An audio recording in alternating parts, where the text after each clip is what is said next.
ప్రభువు అయిన యేసుక్రీస్తు నామమున మీ అందరికీ శుభములు, నా వందనములు. పరిశుద్ధ గ్రంథములో నుండి దినవృత్తాంతములు 2వ గ్రంథము 17వ అధ్యాయము 4వ వచనములో ఒక మాట, దేవుని ఆశ్రయించుచు. దేవుడు ఈ వాక్యమును మన వినికిడిలో దీవించునుగాక. ఆమేన్. ప్రార్థన. ప్రేమ కలిగిన మా యేసయ్య, ఈ సమయంలో నాతో మాట్లాడి సహాయము చేయమని యేసు నామమున ఈ ప్రార్థన అడిగి వేడుకొనుచున్నాము తండ్రి. ఆమేన్.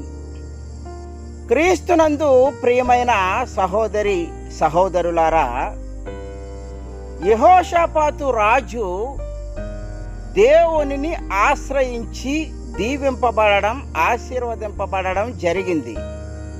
మనము దేవునిని ఆశ్రయించి దీవింపబడాలి, ఆశీర్వదింపబడాలి.